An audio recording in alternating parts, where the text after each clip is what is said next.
सांगणार दादा, माझे कमीत कमी मी डेली व्हिडिओ टाकत असतो, जेणेकरून हे झोपलेले अधिकारी असतील, लोकप्रतिनिधी असतील, PWD अधिकारी असतील, मी नेहमी त्यांना प्रेमानं सांगत असतो की दादा गवताळा घाटाला कमीत कमी आम्हाला दुरुस्ती तरी करून द्या. जेव्हा होईल तेव्हा होईल. आणि त्यांचा ते फॉरेस्टवाल्यांचा प्रॉब्लेम येतो कुठं ठिकाणी, त्यांना फक्त गवताळ्यामध्ये आज जे घडायचं न होतं ते आज घडलंच. बघा आज कमीत कमी 17, 18, 20 जण आहेत. तर मला तर बोलता येत नाही. त्यांना काय करावं या नालायकांना समजावायला पाहिजे. या लहान लहान लेकरं डायरेक्ट गाडी खाली गेलेली आहे. त्याच्यात ऊसतोडीवरून आले ते बिचारे. अचानकपणे ते खड्ड्याला टर्न मारत असताना डायरेक्ट गाडी खाली गेली आणि कमीत कमी 200-300 फूट खाली गेलेली आहे. तर मी विनंती करतो प्रशासनाला की आपण लवकरात लवकर गवताळा घाटाला दुरुस्ती करा.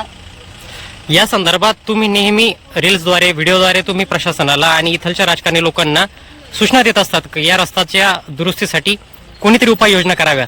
या संदर्भात कोणाही काही उपाययोजना केल्यात का? काही नाही, फक्त ह्या कानातून ऐकतात, ह्या कानातून सोडून देतात. मी नेहमी सांगत असतो प्रशासनाला ते वरच्या वर आहे, पण तुमच्या हातात आहे ना. आता समजा चालूचे आमदार असतील, आमदार साहेबांना पण मी फोन केला 2-3 वेळेस, काही उचलत नाही. आणि त्यांना सांगून थकलो. कमीत कमी तुम्ही एक फोन PWD अधिकारी यांना सांगा, लगेच तात्काळ ते दुरुस्ती करून देतील, जेणेकरून असं अपघात होणार नाही. तर मी अजून विनंती करतो की आपण लवकरात लवकर गवताळा घाटाचा काम करावा, जेणेकरून आम जनतेला त्रास होणार नाही. आणि राहिली गोष्ट एक, समजा मला फोन आला 1 घंटा नाही 2 घंटे 1-1.5 घंटेच्या पूर्वी एका मित्राचा फोन आला मला की अण्णा इथं असा ऍक्सिडेंट झालाय. आणि त्यांनी काय केलं बिचाऱ्याने, स्वतः म्हणजे हेच बंधू आहे, त्यांनी स्वतः अँब्युलन्सवाल्यांना फोन केला. कमीत कमी 2-2.5 घंटे अँब्युलन्स लेट येत आहे. तर त्याला काय अर्थ आहे?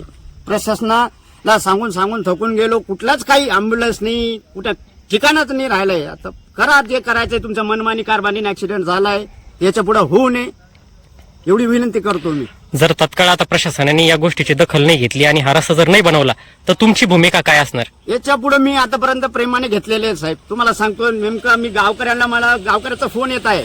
गावकऱ्यांचा फोन येत आहे की अण्णा तुम्ही सांगा. आणि आता सांगायची गरज नाही, प्रत्येक गावकऱ्यांना सांगणार आहे. सायगावन असेल, वडगाव जाधव असेल, नागच्या असतील, आता आंदोलन करणार म्हणजे करणारच. जे होईल ते बघायचं. मग आता यांचं किती राजकारणी करायचं करू द्या.